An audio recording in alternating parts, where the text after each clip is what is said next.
let's get started. Alright, so the current scenario, I'll be taking general surgery. We'll be discussing all those important topics, points that are required for your exam in a last minute revision, right? So this is an adjuvant to your notes. Keep your notes aside.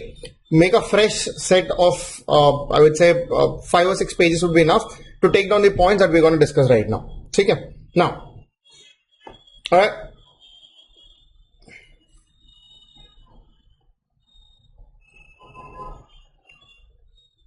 Okay, so I'll be talking about important aspects of trauma first. In the trauma, the most important part, we have spoken about the protocols of ATLS, that is Advanced Trauma Life Support. We have spoken about primary survey, secondary survey. I will highlight few important points. For example, the first important one with respect to the exam perspective is indications of NCCT brain and head injury. Very important. GCS less than 13 at any point. GCS less than 15 after 2 hours of admission. Age is very important. That's been your exam question. Retrograde amnesia for more than 30 minutes. All those Q have been your previous exam questions. Okay. Coagulopathies obviously would be a risk factor, and dangerous mechanism of injury, that is high velocity trauma, fall from height, significant impact of injury. All these are considered dangerous mechanism of injury. Okay. So these are the indications of NCCT brain in a head injury.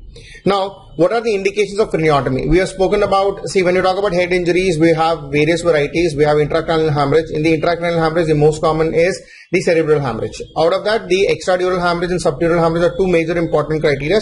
What is the indication of craniotomy? I'm not talking about burr hole. Indication of craniotomy in extradural hemorrhage: when the volume is more than 30 cc, if the thickness is more than 1.5 centimeters, and if the midline shift is more than 5 millimeters. That is for extradural hemorrhage.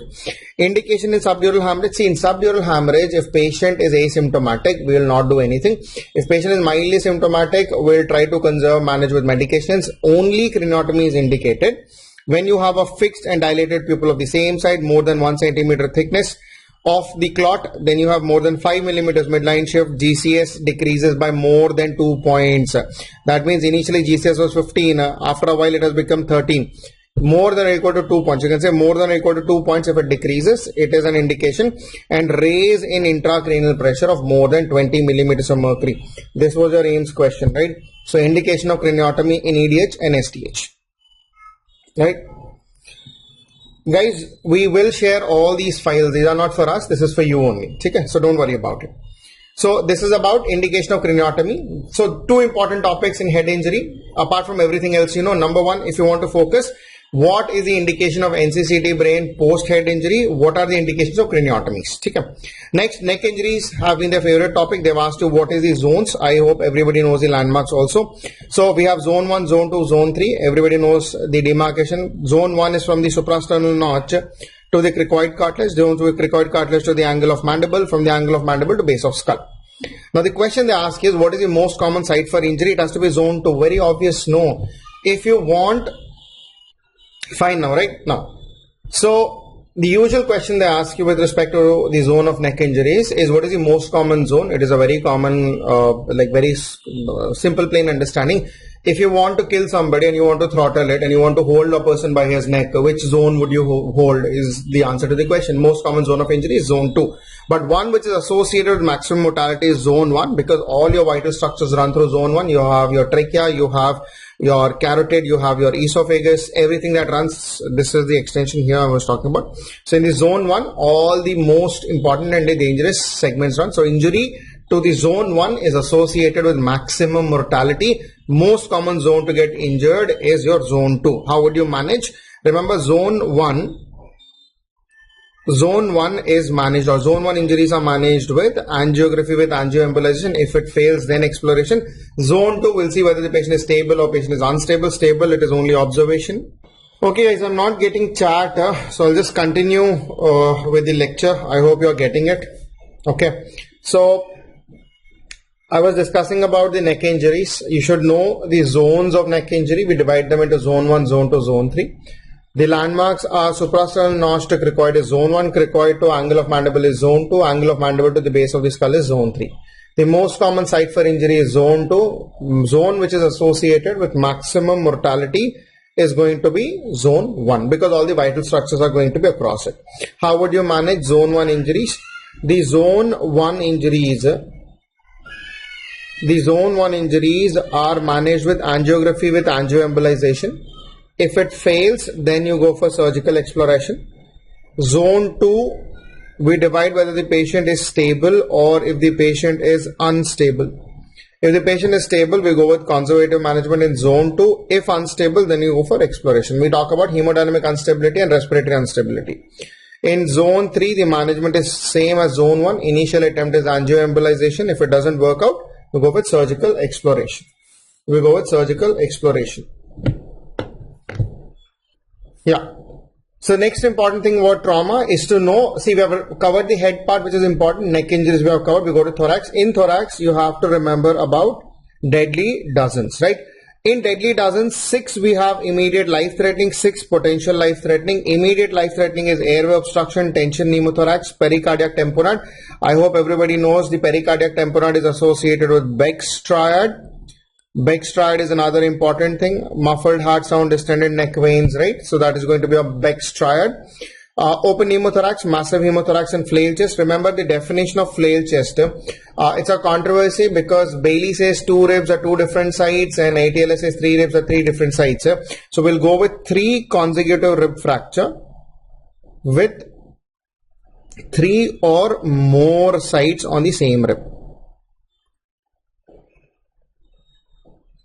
Now, majority of the times they will goof up with flail chest because when the question is asked, which among the following is not in immediate life-threatening conditions according to deadly dozens, right? So remember, flail chest is immediate life-threatening. Okay. So immediate life-threatening. Potential life-threatening mein aortic injuries, remember it is more associated with, I would say, the thoracic injuries than the abdominal injuries. Tracheobronchial injuries, myocardial contusions, ruptured diaphragm, esophageal injuries. Remember, esophageal injuries, same as in Boerhaave syndrome, is associated with Mackler's triad. So I hope everybody, sir, just took Mackler's triad. Is you have retching along with history of vomiting with blood in vomitus, with cervical subcutaneous emphysema, with sudden severe onset of retrosternal chest pain. So retching, chest pain, and cervical subcutaneous emphysema is your Mackler's triad. Pulmonary contusion is another potential life-threatening. So this is another very important topic that you have to remember with respect to thoracic injuries. I know everybody knows the management of tension pneumothorax, open pneumothorax. It's the ICD placement which is definitive. For emergency purposes, we are going to put the needle. The needle for adults is in the 5th intercostal space on the, it's actually, to be very honest, it's between the mid-axillary line and the anterior axillary line, but mid-axillary line can be taken as an answer. So needle thoracocentesis should be done in mid-axillary line in the 5th intercostal space in emergency in adults. In children, we go with 2nd intercostal space. ICD is put in your safety triangle. Everybody knows it. That's in the same 5th triangle. You have pectoralis major, you have latissimus dorsi, which are guarding the anterior and the posterior surface. 6th rib is inferior context, and you have your safety triangle. So these everybody is pretty sure about. Okay. So deadly dozen is very, very important. This time, if there's a question in trauma, there is very highly expected that this might come into your exams. Next, another important is retroperitoneal injuries. Very important. Retroperitoneal injuries are divided into 3 zones. Zone 1, it starts from the midline, that is in the retroperitoneum. Zone 2 is lateral to the retroperitoneum, and zone 3 is pelvic and retroperitoneum. That is retroperitoneal pelvic region. How do you describe it? I have already given you. Zone 1, it extends from the aortic hiatus to the sacral promontory and is divided into supramesocolic and inframesocolic. Any injury in zone 1, it should always be explored because they are highly dangerous. Their mortality and morbidity associated with these injuries are very high. So zone 1 injuries are always explored. Zone 2, it extends on the either side of the renal hyla to the pericolic gutters. You avoid explorations in these conditions only when you have an expanding or a pulsatile hematoma. If you have an expanding or a pulsatile hematomas, then you have to explore. Otherwise, it's observation. Majority of the times, it is renal injuries. Okay. Zone 3 is from the sacral promontory that encompasses the pelvis. Explore all the penetrating traumas, but remember, it is the management as same as zone 2. We observe penetrating. I've specifically given you about penetrating trauma because penetrating trauma will have expanding or a pulsatile hematoma, right? Okay. So these are with respect to retroperitoneal hemorrhage. But a DVT, flail chest in potential life-threatening injuries. See, this slide that we have taken is from Standard Bailey. I checked in ATLS also. Flail chest is now considered to be immediate life-threatening.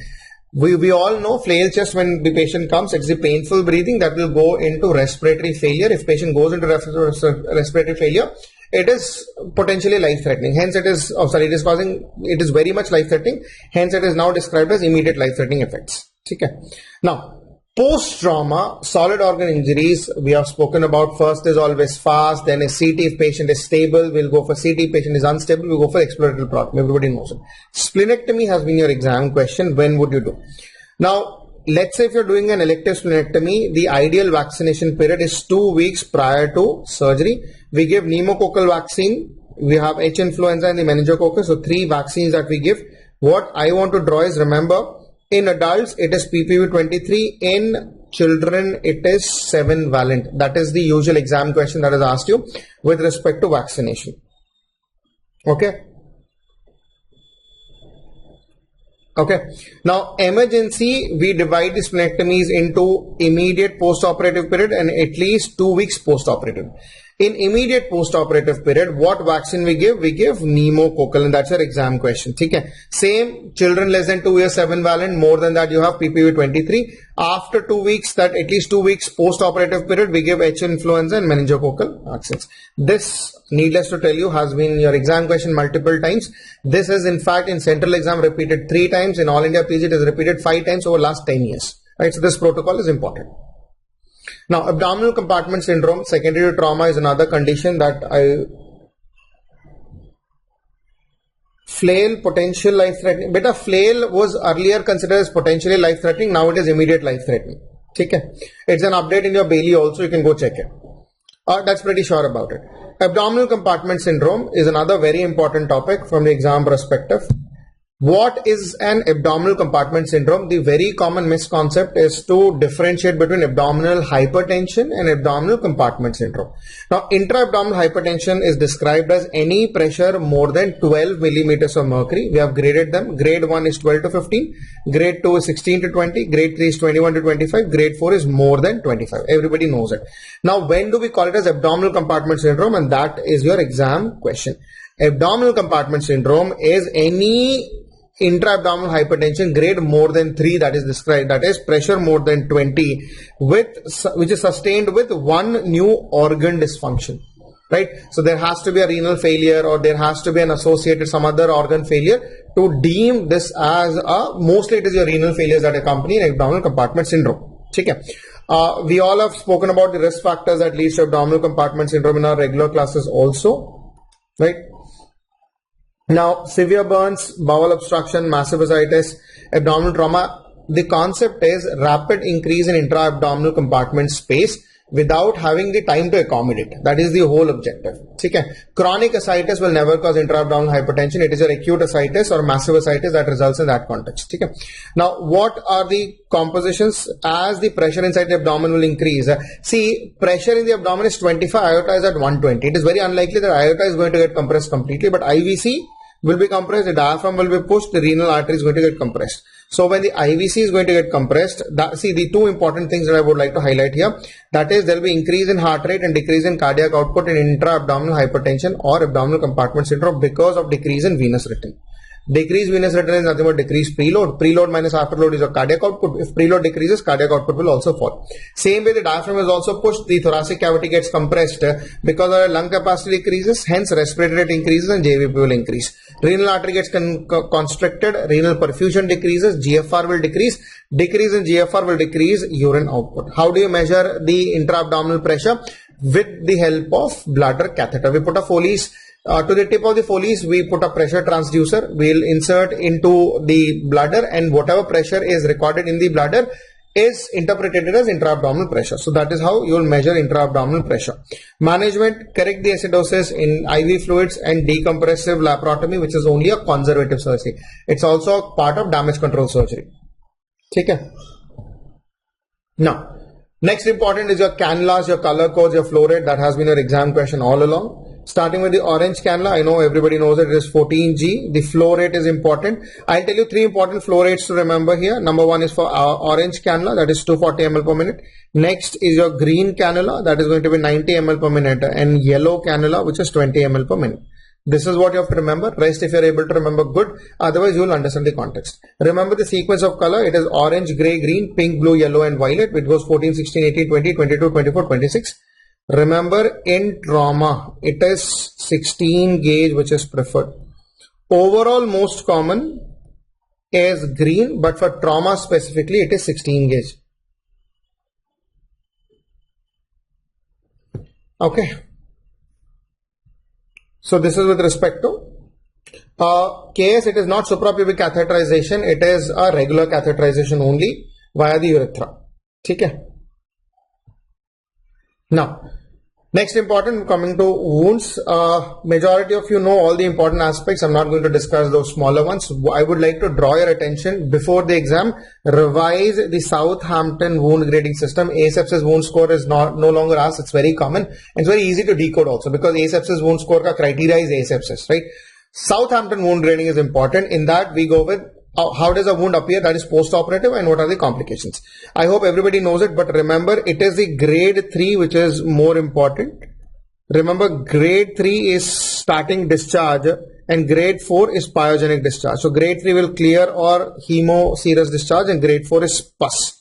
3A, 3B, 3C, 3C is 3D is divided based upon the volume. If it is only at 1 point, that is less than 2 centimeters, is A. Along the wound more than 2 centimeters is B. Large volume is C. And prolonged for more than 3 days is considered to be 3D, right?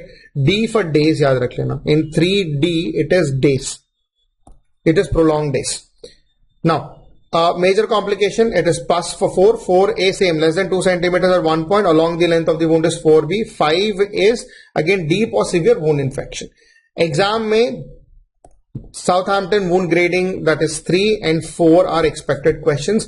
Rest, it's easy for you to remember. It's the same sequence as a wound heals, but remember 3 and 4 are the important exam points, right? Now, a very common question that can be asked in your exam is given a picture like this, and they will say you the patient is bedridden for a chronic long period, and this is what is developed, right? So this is nothing but your pressure ulcer or a decubitus ulcer. Now it is called as pressure sore. What I want you to understand or remember in this is the normal grading of the pressure ulcers. Grade 1 is non-blanching erythema of intact skin, which is reversible. Whatever I've written in red is your exam questions. Partial thickness skin loss involving epidermis or dermis may present as an aberration, blister, or a shallow clator, that is grade 2. Full thickness is grade 3 with necrosis of subcutaneous. Grade 4 is full thickness skin loss, damage to underlying supported structures, that is fascia, tendon, joints, or muscles. Now 1, 2, 3, 4 are good. They are easy to understand. It is unstageable, that is your exam question. Okay. Now, full thickness tissue loss with actual depth of the ulcer unknown due to slough. So whenever you have a slough in the ulcer, you cannot determine the depth of the ulcer. Because of that, you don't know whether the underlying surface is involved or not. That is what is the base of the ulcer. You are not able to understand the floor of the ulcer on which it is sitting. Hence, it is unstageable. This is your central exam question. Okay. Unstageable decubitus ulcer if the ulcer, which say the floor of the ulcer is not clear. It is either covered by debris or slough. Very important, drains, right? We'll speak about a lot of different drains that we have across. This one has been in your exam question, that is a Jackson-Pratt. We have the Jackson-Pratt drain. Everybody knows it. What I want you to know additionally is, it is a closed suction drain. That is the maximum you need to know, that it's a closed suction drain. Drains are two types, open and closed. Closed are suction independent. This is a closed suction drain. There's a balloon here. When it compresses it, it creates negative pressure. That is what you have to remember. Okay. Next, this is also a closed suction drain. Closed suction drain, commonly called as a vac drain. This is called as a vac drain. It is called as a serovac, hemovac, whatever vac it is. Vac is nothing but it is vacuum assisted closure drain. Okay. Another thing is vac dressing. I'm just superimposing here. Vac dressings are done for chronic non-healing ulcers. All that you have to remember is what is the pressure? It is minus 125 millimeters of mercury. इसी में याद रखना ना, when would you have pressure ulcer, at what pressure?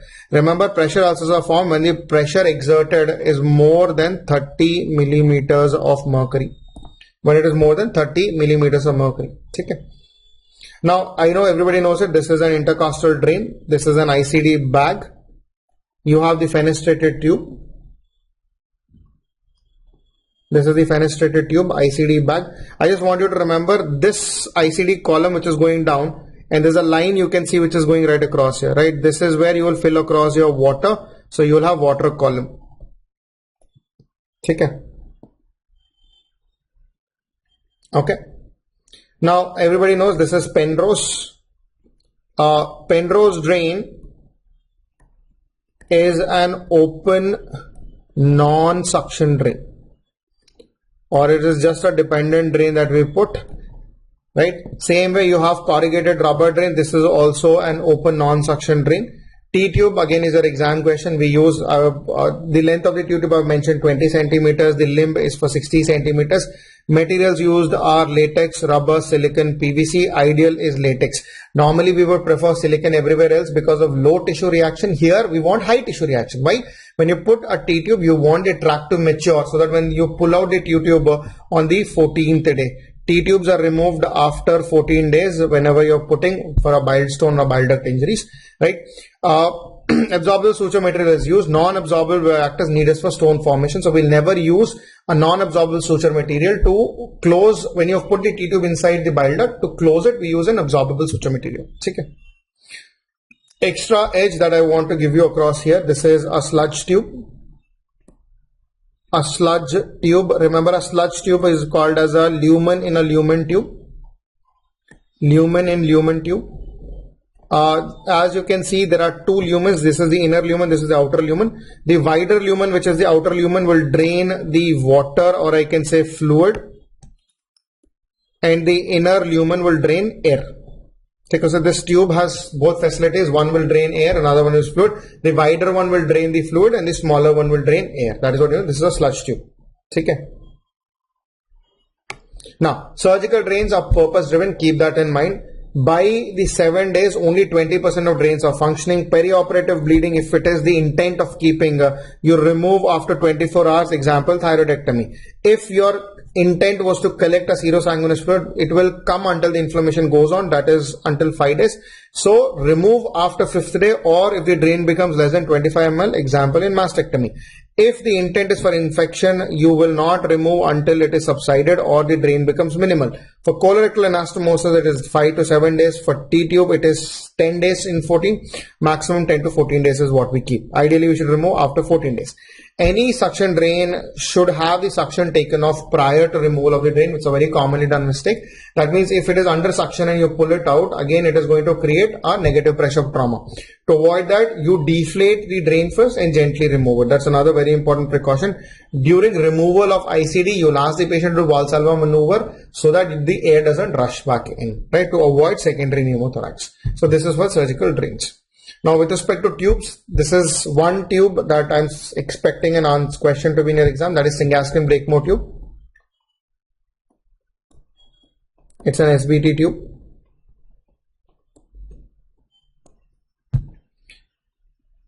Placement of sludge drain is placed anywhere where you have these are called as tube drains. You can put it in abdomen where you're trying to collect, let's say a peritoneal fluid, you have an infection in the abdomen, you're trying to drain intra-abdominal abscesses. These are the conditions where you put a sludge tube. Okay.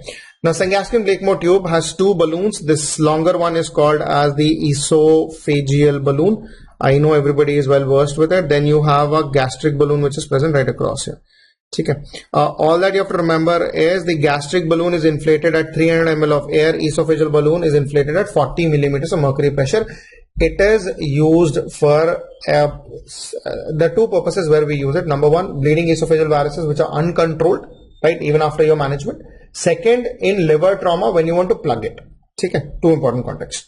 This is your Malakoff's catheter,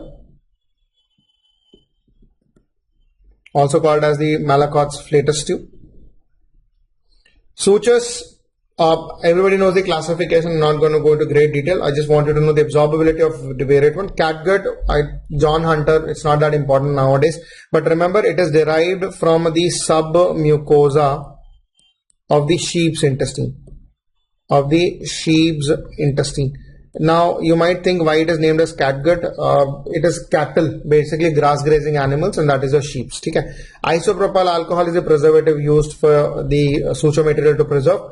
Catgut gets absorbed in 60 to 90 days. Vicryl, chromic catgut, dextron gets absorbed in 60 to 90 days. Monocryl, that is nothing but polyglycopone, is from 90 to 120 days. And PDS is the largest or the longest absorbable period, that is of 180 days. So absorbability is important. What is absorption? It is nothing but proteolytic digestion. That is the word that you have to remember. Okay. This, I am expecting a question if suture is asked. These are the new suture invention. They are called as a barbed sutures. Barbed sutures, they are used for laparoscopic surgeries or lap suturing, we call it as, or the laparoscopic suturing. Now, if you observe carefully, you can see there are barbs present here, right? So these barbs, they will, you don't need to put knots. You tie it across, these knots will go through the loop and they will fit in across, right? So they are knot free. Barbed sutures are knot free. That is what you have to remember across. Okay. Now, again, knotting techniques are very important. They've been asking in your exam. Two important things that I would like to remember here. One is difference between the grannies and square or a reef knot. That is what they'll ask in exam. Remember, you observe the loop here. One loop is going above, one loop is going below. Right? You can see this is coming from below and this is going from above. If one above, one below is there. See, this is going from below and this is going from above. This is a granny's knot. Granny's is an unstable knot. Granny's is a unstable knot. If you have realized across, you have your sweaters which are knitted by your grannies. One suture comes out, or one, I would say, thread comes out, and you pull, the entire sweater will come out, right? That is because of the knots are just intertwined. On the other square knot, how do you remember? Both the loops will be either going below or both of them will be going up. They're in the same direction. They are called as reef knot or square knot. They are stable knots. These are the only things in knotting that you need to remember to get your answers correct. If you have, see, when a surgeon's knot is two loops on bottom, one loop on top, this is called a surgeon's knot. This is referred to as surgeon's knot. Barb is non-absorbable. Barb is non-absorbable. Okay. With respect to burns, everybody knows, you know the Wallace rule, you know the Lure of 9, you know the Lund and the Broadest chart, which is the best, all that is a fluid. Ringer lactate is the choice. For trauma also, the fluid is ringer lactate. Everybody is aware of it. What I want you to bring down is your controversy, that is by ATLS. Now, the chart that I've put forward is your ATLS protocol. Standard Parkland that is there.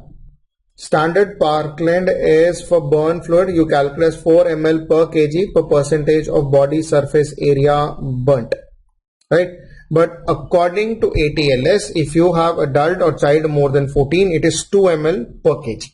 Children less than 14 is 3 ml per kg. Infant and young child less than 30 kilograms is 3 ml per kg. That is the ringer lactate. For all ages, for electrical burns, it is 4 ml per kg per percentage of body surface area burnt.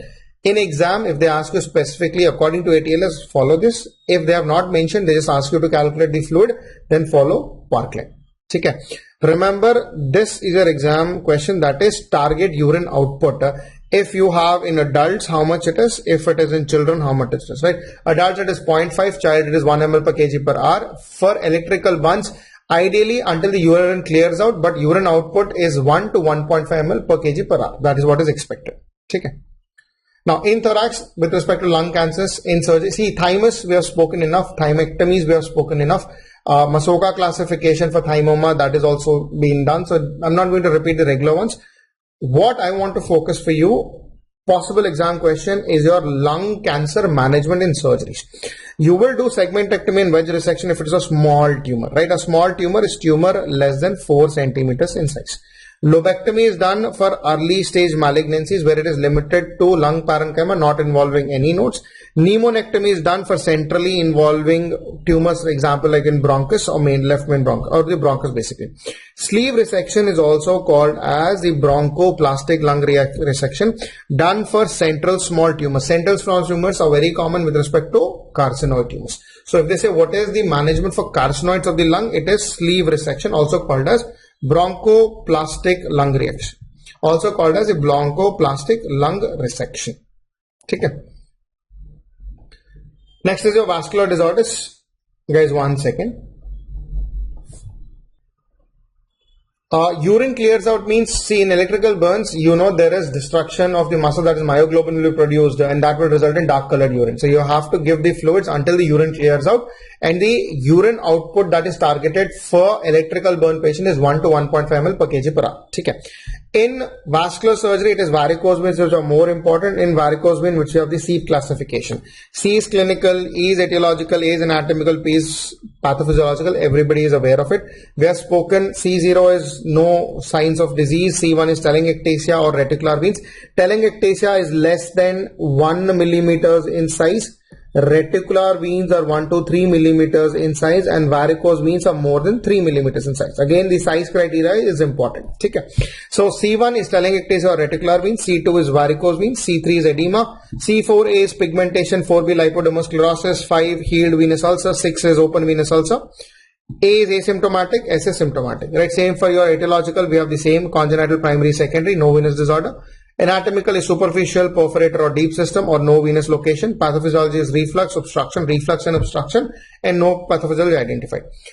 The important thing is the new addition.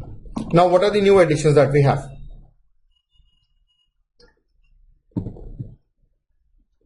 Now, the new additions is in C, that is C4C, where you have Coronavil bacteria. R stands for recurrent, so you have C2R, recurrent varicose vein. C6R is recurrent active venous ulcer. Recurrent active venous ulcer, right? E stands for ESE, that is your extravenous cause. ESI is intravenous cause. So E is another addition that you have. In A, anatomical abbreviations, we have GSVA, that is great saphenous vein. You have, that is, A stands for above knee, B stands for below knee, SSV is small saphenous vein, ASSV is anterior accessory saphenous vein. Anterior accessory saphenous vein. Okay. Now, what are the surgical procedures with respect to DVT? So this is the risk assessment for DVT, right? So DVT is considered to be low risk if it is of maxillofacial surgery, neurosurgery and cardiothoracic surgery. Medium risk is for inguinal hernia repair, abdominal surgeries, gynec and urological procedures. High is your or pelvic elective and trauma surgeries, and all your knee, your joint surgeries, your total knee replacement, total hip replacements, basically arthroplasties. Right? Okay, guys. Right? So these are the stratification with respect to risk. Remember, again, very important and potential exam question. Risk of DVT, where would you like to put prophylaxis required or not? For low risk, we don't need any prophylaxis. For medium, we take mechanical prophylaxis. For medium risk, it is mechanical prophylaxis. And for high risk, we take pharmacological prophylaxis. Okay. Now, I think very important question is your IVC filters, right? IVC filter, when will you use? IVC filter is also called as your greenfield filter, right? So, ideally, when should we use a greenfield IVC filter in a patient of DVT? If you have a patient with DVT and if there is no contraindication to anticoagulants, you can go with anticoagulation. But if there is a contraindication for anticoagulation, you will look for the location of DVT. If it is below knee or if it is above knee, if it is above knee, IVC filter should be applied. If it is below knee, you will wait for 7 to 10 days with ultrasound follow-up. Okay. So this is again very important expected questions. IVC filter ideally should be placed in a patient who have contraindications for anticoagulation, and specifically if the DVT is in the above knee portion. Okay. Lymphatics mein surgeries are important. We have spoken about various types of lymphedema. We have divided into primary and secondary. Primary is divided into lymphedema precox, tarda, as well as the congenital lymphedema. Based on this, we have categorized. Again, surgery has a very poor outcome, but you have to know what are the procedures. For bypass, we have Gillies, we have Kinmonth, right, which is ileal mucosal patches, Kinmonth, skin bridge or Gillies. We have lymphovascular anastomosis, venular anastomosis, lymph node to vein anastomosis, that is Kinmonth. Okay. Liposuction is another one. Limb reduction, these are important. We have Sistrunks, Homans, Thompsons and Charles. Just remember the names, those are more than enough for your lymphatic surgeries. Okay. Okay. Nutrition surgery, again, very important expected questions. Many times they have been asking, so I just thought I'll give you a brief importance of it. Remember, any patient who requires nutrition post-surgery is dependent or clinically assessed by a tool that is called as a MUST tool. MUST stands for Malnutrition Universal Screening Tool. In that we have three components. We have the body mass index, percentage of weight loss and acute disease effect. If the BMI is more than 20, a score of 0, 18.5 to 20, a score of 1. Less than 18.5, a score of 2 is there. Weight loss between 3 to 6 months, that is less than 5%. See, we all know significant weight loss is more than 10% of body weight over a period of 180 days, which is undesired. Here, if it is less than 5%, a score of 0, 5 to 10 is 1, and a more than 10% of body weight loss in 3 to 6 months is a score of 2. Acute disease, that means is it limiting your nutritional intake for more than 5 days or not? If the nutritional intake is hampered by more than or equal to 5 days, a score of 1, otherwise a score of 0 is given. A total score of 0 is what is desired, that is ideal. Observation if it is 1 and treat if the score is more than or equal to 2. Okay. Artificial nutrition, we have two ways of giving it. Number one is your enteral feeding, another one is your parenteral feeding. One is your enteral feeding, another one happens to be your parenteral feeding. Enteral is actually preferred because you want to keep your gut mucosa healthy. Sip feedings and tube feedings, we have spoken what is nasogastric tube. Fine bore, remember fine bore nasogastric feeding is called as tube less than 3 millimeters in inner diameter. If you're planning to feed for 1 to 3 weeks, it is fine bore. Less than 1 week is NG tube. PEG is used if you're planning to feed for more than 3 weeks. PEG is nothing but percutaneous endoscopic gastrotomy. Okay. NJ is your nasojejunal tube. Tube feedings, these are important points. Feed का goal क्या है or what is the goal that should be achieved in 2 to 3 days. Initial rate of administration is 20 to 30 ml per hour. Reaching goal is in between 48 to 72 hours. That is ideal and critical. Feeding should be discontinued over a period of time. You cannot feed 24 hours continuously because patient can result in one is aspiration, another one is gastric pH is getting hampered. So when you halt the feeding for 4 to 5 hours overnight, it allows the gastric pH to be retained to normal and it decreases the risk of aspiration pneumonia. Okay. Every time you feed, you aspirate first and then feed. If the aspirate is more than 200 ml in any 2 hours, you have to stop feeding. Tube block must be flushed with water only. Do not try to put any wire or any guide wire because it will only cause damage to the tube and the surrounding mucosa. Okay. Fine bore, I've already told you if the diameter is less than 3 millimeters. Gastrotomy, we have 3 types. We have PEG, STAM and Witzel. STAM and Witzel or open. PEG is endoscopic. We have 2 techniques. One is pull through technique, one is push through technique, right? Both of them are done. Push through is done transoral, that you have to remember. Pull through is done transcutaneous. Pull is transcutaneous, push is transoral. STAM and Witzel. The only difference is Witzel has a serosal tunnel. Basically, you're fixed it. Witzel, STAM does not have it. So STAM's dislocation is more commoner. Witzel is more secure. Complications, again, with respect to enteral feeding, we have tube related, GI related, metabolic. Remember, the most common tube related is blockage. The most common GI related is going to be, or feeding related is going to be your diarrhea. Overall, most common feeding related is also diarrhea. Okay. What are the indications of parenteral nutrition? Short bowel syndrome, if the total length of the bowel is less than 200 centimeters. High output fistula, that is your intestinal fistulas. Initial phase of acute pancreatitis, acute inflammatory bowel disease. Prolonged ileus is defined as more than 72 hours. Okay. Again, same we have for total parenteral nutrition. We have 2 axes, peripheral and central. Peripheral, we have short and the peripherally induced central catheter, that is PICC. Short is only for 12 hours. PICC is kept for 7 days. Okay. Central, we have the subclavian vein and the jugular axis, IJV and EJV. Better is going to be your subclavian, but most commonly is your jugular axis. Again, subclavian has 2 short axis and the tunneled axis, which is called as Hickman's line. So tunneled axis Hickman's line is a potential exam question. ठीक है. Composition, we have spoken, it is 1 to 2 liters, carbohydrate, fat, lipid, proteins, vitamins and trace elements. The composition is there. This was your AIMS exam question. The energy they have asked to calculate. ठीक है. 1 gram of carbohydrate gives how much amount of energy? That is kilocalories per gram. Total you have to calculate accordingly. ठीक है. Again, TPN can be divided into high osmolar and low osmolar. The osmolarity depends upon carbohydrate. If the carbohydrate composition is more than 50%, it is high osmolar. Less than 50%, it is called as low osmolar. It is called as low osmolar. Right? Complications of TPN, again, very important exam question. There are two different compositions. We have line related complications. We have feeding related complications. Okay?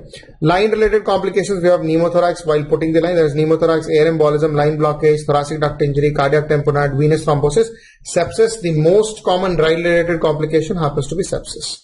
Whenever you have sepsis, remember the culture should be the tip of the catheter. Feeding related, nutritional deficiency and overfeeding. Overall, most common is always overfeeding. Okay? So, hyperglycemia is overall most common complication. Refeeding is associated with nutritional deficiency. That is low sugar, low calcium, low phosphate, low magnesium. To avoid, gradually increase the volume and give thiamine supplementation. Okay? This is with respect to total parenteral nutrition. With respect to plastic surgery, it is a split skin grafting which is very commonly and importantly asked. You know the Thierch and Wolfi's. Thierch is referred to as the partial thickness and Wolf is called as full thickness. That is the only thing. Two important things with respect to skin bank. You store split thickness in skin banks. You store it for 2 to 3 weeks at 4 degrees centigrade. Okay. Again, most common site for Thierch is thigh. Wolfi's is post-auricular. We all know Thierch, wherever you take it will only cause temporary damage. Regrafting can be done, whereas Wolfi's will always cause a permanent defect. Regrafting or a graft cannot be harvested again from that particular location. Another very important thing, Thierch is associated with secondary contracture, whereas Wolfi's is with primary contracture. That is why Thierch will have a poor cosmetic appearance, Wolfi's will have a good cosmetic appearance. Okay. Phases of skin grafting, I know. Phase 1 is plasma imbibition, lasts for 48 hours. Inoculation is 2 to 4 hours. Neovascularization is after 5 days. How do you know you have taken a good graft? From the donor area, you will see presence of punctate hemorrhage. Presence of punctate hemorrhage from the site of the donor indicates good excision, right? 3 techniques with respect to plastic surgery reconstruction. What is VY-plasty, Z-plasty and rhomboid flaps. All that I want you to tell you is VY-plasty is done for fingertip injuries, burn contracture release, anoplasty and cleft palate. For Z-plasty, remember the most important thing is the angle. Ideal angle is 60 degrees. Ideal angle is 60 degrees between the two barbs so that the length extension can be more than 75%. Rhomboid flap is also called as Limburg flap, is used for pill nodal sinus. Now this is how you will take the incision and this is how you will create the flap. Remember, but once you suture it across, the suture line will be like this. This is your suture line. We have discussed this in class also, so I hope you remember it across. Okay. This is the suture line once you complete of the flap. Axial flaps examples are important. Axials, see, random and axial, the only difference is axial have a named blood supply, random does not have a named blood supply. Axial mein pectoralis major myocutaneous flap. We have given the blood vessel also, deltopectoral flap, Abbey East Landa, which is used for lip reconstruction, usually in malignancies. Transverse rectus abdominis muscle, that is used for breast reconstruction. That is your axial flaps. Free flaps, 3 important. You have deep inferior epigastric artery perforator flap, free fibular flap and the radial artery forearm flap. Okay. Timings for cleft lip and cleft palate is very, very important. If it is cleft lip alone, if it is unilateral, 5 to 6 months, bilateral, 1 operation at 4 to 5 months. Cleft palate alone, soft palate, 1 operation at 6, soft palate and hard palate, both they have 2 surgeries. First you will operate soft palate at 6 months, hard palate at 15 to 18 months, right? This table you can put 2-3 star marks. This is what you have to revise before your exam. If both you have cleft lip and cleft palate, if it is unilateral, you have 2 surgeries. First is lip and soft palate, then is hard palate. Same way if it is bilateral, cleft lip and soft palate at 4 to 5 months, hard palate and gum padding with the lip eversion on the 15 to 18 months. Okay. Breast, very important. In that I would like to talk about the phylloids tumor. to divide the phyllodes tumor into benign, borderline and malignancy, the criteria is mitosis. Okay. If you have mitosis 4 to 5 per 10 high power field, it is benign. More than 5 to 9 is borderline. More than 10 is malignant. For benign and borderline conditions of phyllodes tumor, it is wide local excision. For malignant, it is simple mastectomy. That is what you have to remember. We have already discussed across. But this criteria is very important with respect to phyllodes tumor. Okay. Now, in breast specifically, this we have discussed in class also, that is hereditary breast ovarian cancer syndrome, that is BRCA1, BRCA2. What is the approach? You will screen all family members. If found positive, initially you will advise for lifestyle modification with weight loss, regular exercise and MRI screening. Risk reduction surgeries are advised. One is bilateral prophylactic mastectomy, another is bilateral prophylactic salpingo-oophorectomy. Bilateral prophylactic mastectomy reduces the risk of breast cancer by 95%, but ovarian cancer has no effect. On the other hand, prophylactic bilateral salpingo-oophorectomy decreases the risk of ovarian cancer by 90% and decreases the risk of breast cancer by 45%. So this is considered to be superior. Ideally, it has to be combination of both, that is bilateral prophylactic mastectomy with bilateral salpingo-oophorectomy with tamoxifen, because tamoxifen decreases the risk of breast cancer by 45%. Sentinel lymph node biopsy is another very important topic in the breast per se. When would you do it? Remember, clinically when you have node negative. When I say clinically node negative, that means clinically non-palpable lymph nodes in breast cancer. How do you do it? You will inject the dye around the nipple areolar complex in the periareolar region, that is 30 minutes prior to the incision. Whatever, after you have incised it, whatever nodes are stained with blue color, you are going to remove it. You are going to do a frozen section. If it comes out positive, then go for axillary dissection. Okay. Otherwise, no need to do anything. Sentinel lymph node biopsy is done for breast cancer, penile cancer, vulval cancer, malignant melanoma, head and neck cancers. The first was done in penile cancer and it was named as the node of Cabana. New techniques of doing sentinel lymph node biopsy is technetium-99 with sulfur colloid, ferric oxide, and the dye as well as the technetium-99. What are the dyes we have? Isosulfan blue, methylene blue, and patent blue. These are the dyes that we use in order or in context to sentinel lymph node biopsy.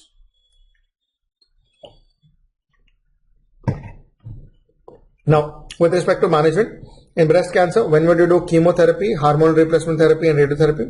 The regime that we use for chemotherapy is CAF, cyclophosphamide adriamycin 5-fluorouracil, or CMF, that is methotrexate is replacing adriamycin. Okay. New regime is 4 cycles of adriamycin with cyclophosphamide and the next 4 cycles with taxane group of drugs, that is paclitaxel. This is a new regime. Hormone replacement therapy, we do bilateral oophorectomy. We have LHRH, that is LHRH agonist, selective estrogen receptor modulator, aromatase inhibitors, and anti-estrogens. For radiotherapy, we have the whole breast irradiation, accelerated partial breast radiotherapy. Remember the criteria for accelerated partial breast irradiation, that is age more than 50, negative margins, ERPR status should be positive, size should be less than 2 centimeters, lymphovascular metastasis or invasion should be absent, and it should not involve more than 1 quadrant. In order to go for accelerated partial breast radiotherapy or irradiation, all these must be satisfied. This is your exam question. Okay. Now, Simon grading is for gynecomastia. Very important. In gynecomastia, grade 1 is called a small enlargement with no excess skin. Grade 2A is moderate enlargement without any skin. Moderate enlargement with excess skin is 2B, and moderate enlargement, marked enlargement with a very elevated skin, which is called as the ptosis of skin, is considered to be grade 3. Ultrasound criteria, it should be more than 3 centimeters of disc diameter to call it and this is for non-obese people. This is for non-obese people to call it to be as gynecomastia. Breast cancer in pregnancy is important. Remember, breast cancer in pregnancy is within 1 year of pregnancy. That is point number 1. Receptor status is usually negative, that is they are aggressive tumors and they have poor prognosis. Again, biopsy is the investigation, no need to worry about it. Management is important in first trimester, second and third. See, in first trimester, if you identify the malignancy, surgery, chemo should be given only in second and third. Hormone replacement therapy, radiotherapy is contraindicated throughout the pregnancy. That is what I would like to tell. That is why, remember, breast conservative surgery is contraindicated in breast cancer in pregnancy, because you have to give radiotherapy and radiotherapy is contraindicated. Okay. These are few images that I would like to draw to your attention in terms of breast. These are microcalcifications seen in malignancies with respect to the carcinoma of breast. These are popcorn calcifications that are seen with respect to the fibroadenoma. Remember, popcorn calcification, if you talk about with chest x-ray, it is pulmonary hematoma. With respect to MRI brain, it is going to be cavernous hemangioma. If it is respect to the pathological popcorn cells, these are variant of Reed-Sternberg cells seen in lymphocyte predominant Hodgkin's lymphoma. Okay.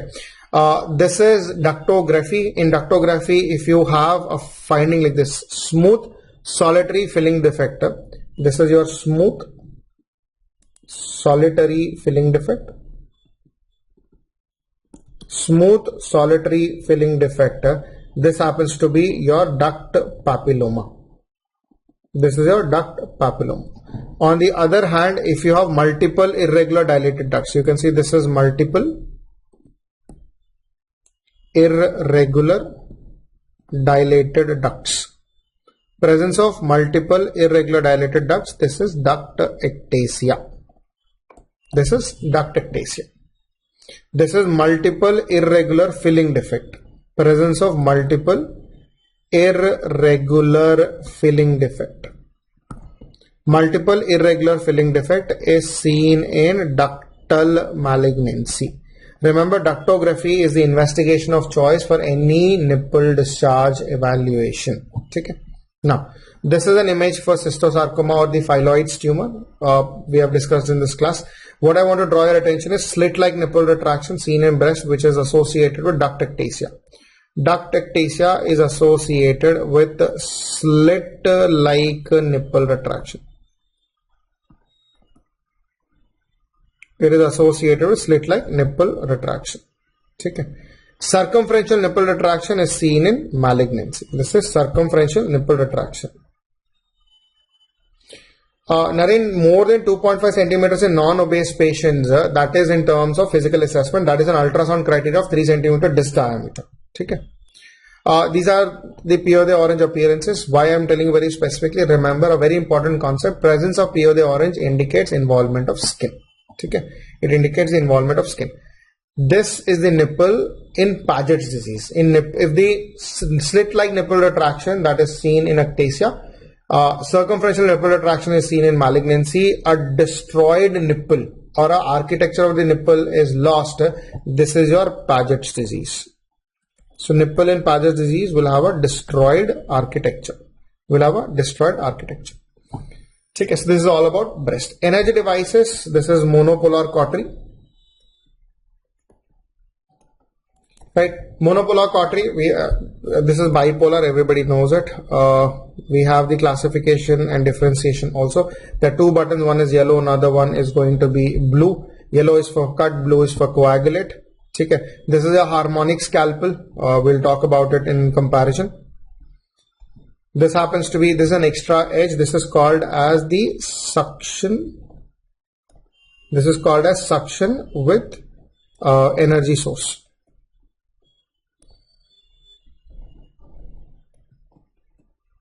So it is called as a suction cautery. This is used in laparoscopic devices. If you see very carefully, there is a metal tip at the end which can help you to coagulate, and there is an opening which is present which is going to help in suction. Right. So it is called a suction cautery. So next possibly they can ask you with respect to energy devices this. Okay. When you compare bipolar with harmonic and combined sources, we have already gone through all this.